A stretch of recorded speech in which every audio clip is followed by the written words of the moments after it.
General Asim Munir और उनके ख़ानदान के बारे में फैक्ट फोकस पर एक धुआंधार, एक बोल्ड किस्म की स्टोरी की। क्या पिछले एक हफ्ते में पाकिस्तान के कई आर्मी ऑफिसर्स ने रिजाइन कर दिया है, लेकिन उस स्टोरी के छपते ही या उस स्टोरी के सामने आते ही 24 घंटे के अंदर अंदर इस्लामाबाद में अहमद नूरानी के भाइयों के घर पर छापा मारा गया। क्या बात कर रहे हैं? किया और बोला कि पाकिस्तान का ताल्लुक जो है वो टेररिज्म से है, जो कि हमारे लिए निहायत ही अफसोसनाक बात है।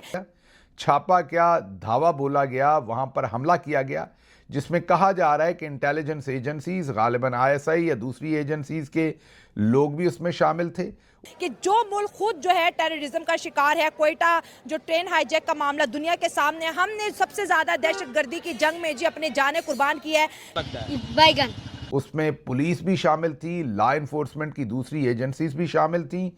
जब ये छापा मारा गया, हमला किया गया, धावा बोला गया, तो रात का शायद 1 बज रहा था। हमने ट्रीट करना शुरू कर दिया कि Afghanistan is an enemy country जी, ये ब्लॉकेड होगा कंप्लीट। घर के दरवाजे तोड़कर अंदर दाखिल हुआ गया। अहमद नूरानी की वालदा को भी वहां पर जदोगोब किया गया, धक्के दिए गए, उनसे मोबाइल फोन छीन लिया गया। लेकिन मोदी साहब का ये कहना है कि उसामा बिन लादेन कहा था, वो तो पाकिस्तान से मिला, फिर उन्होंने जो है इंडिया में जो दहशतगर्दी उसका ताल्लुक पाकिस्तान से जोड़ा। आप लोग रोना बंद कीजिए, मेरे तक आवाज आ रही है। नमस्ते दोस्तों, नए वीडियो में आपका स्वागत है। अभी पाकिस्तान से खबर आ रहा है कि वहाँ के एक पत्रकार हैं अहमद नूरानी, जो वहाँ का पाक आर्मी का जो चीफ है यानी मुनीर, उनका पोल खोल दिया है। उनका ही नहीं, उनका पूरा परिवार का। तो पाकिस्तान में तो पता ही है कि वहाँ पे अगर सरकार के खिलाफ़ बोलिएगा तो एक्शन तो होगा, लेकिन उतना प्रभावी नहीं होगा। लेकिन अगर आर्मी के खिलाफ़ अगर बोलिएगा, वो भी मुनीर के खिलाफ़, तो एक्शन होना ज़रूरी है। अब जैसे ही वो खबर छापा, अब मुनीर को आ गया गुस्सा। अब गुस्सा आ गया तो रात को ही जाके उसका पूरा परिवार को टॉर्चर किया। टॉर्चर ही नहीं बल्कि उनका भाई और भी जो रिलेटिव था उनको उठा लिया विदाउट एफआईआर किए हुए। ठीक है, सोचिए वहाँ का पत्रकार का क्या हालत है। वो सही जानकारी भी नहीं दे सकता है। और तो और ये खबर ये भी आ रहा है कि वहाँ का जो बीएलए अटैक किया है और भी जो गतिविधि मतलब वहाँ हो रहा है, अटैक वगैरह तो हो ही रहा है। 48 घंटे में 50, 55, 60 हमला तो हो ही गया है, मस्जिद वगैरह में भी।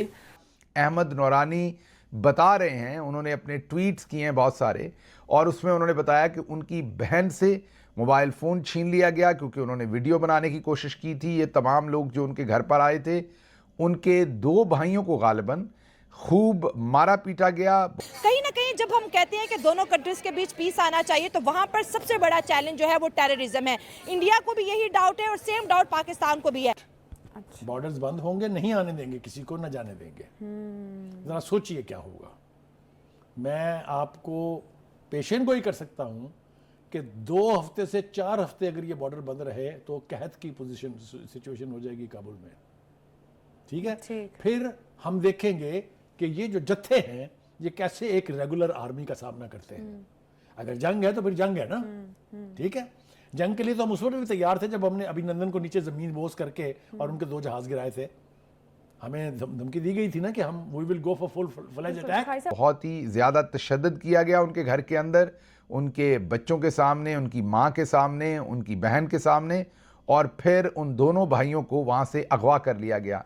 अगवा इसलिए कहा जा रहा है क्योंकि किसी किस्म की कोई एफआईआर, किसी किस्म की और वजह सामने नहीं है। सभी को पता है कि पिछले 48 घंटे में जिस स्टोरी पर पूरा पाकिस्तान अब बात कर रहा है, जो फैक्ट फोकस ने जारी की थी, इस सब की वजह वही बनी है।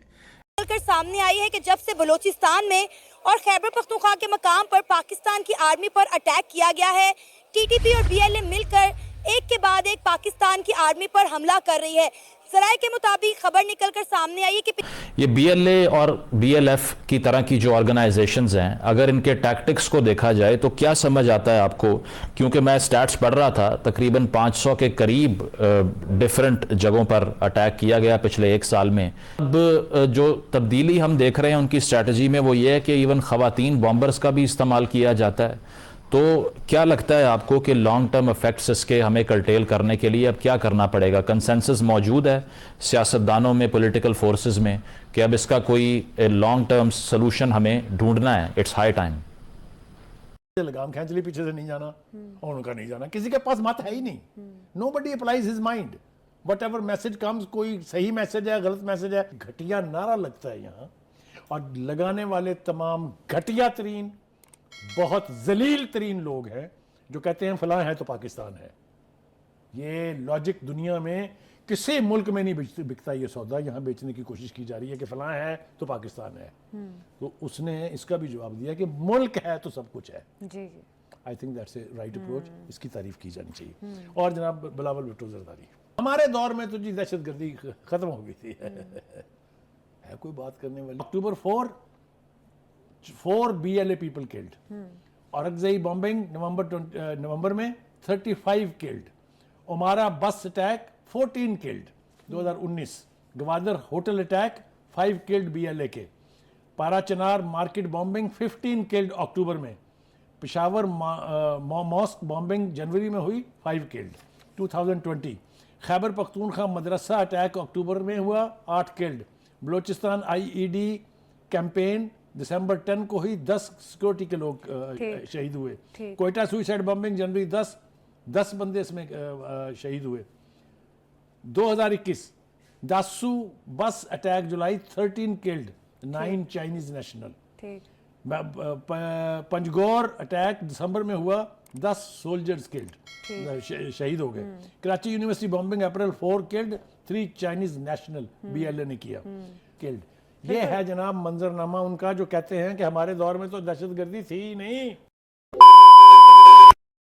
तो वहाँ का जो आर्मी है, ठीक है, तकरीबन 2500 के करीब सुनते हैं रिजाइन दे दिया। समझ रहे हैं? वहाँ का आर्मी रिजाइन दे रहा है, तब पर भी इनको अक्ल नहीं आया है। समझ रहे हैं? आप सोचिए, वहाँ का आर्मी तक सेफ नहीं है तो वहाँ का जनता क्या सेफ होगा? ठीक है, तो आप अपनी राय कमेंट में ज़रूर दीजिएगा और बताइएगा कि वहाँ पे जो फ्रीडम उन सबको नहीं मिल रहा है और तो वो कश्मीर का यहाँ अचार डालेगा।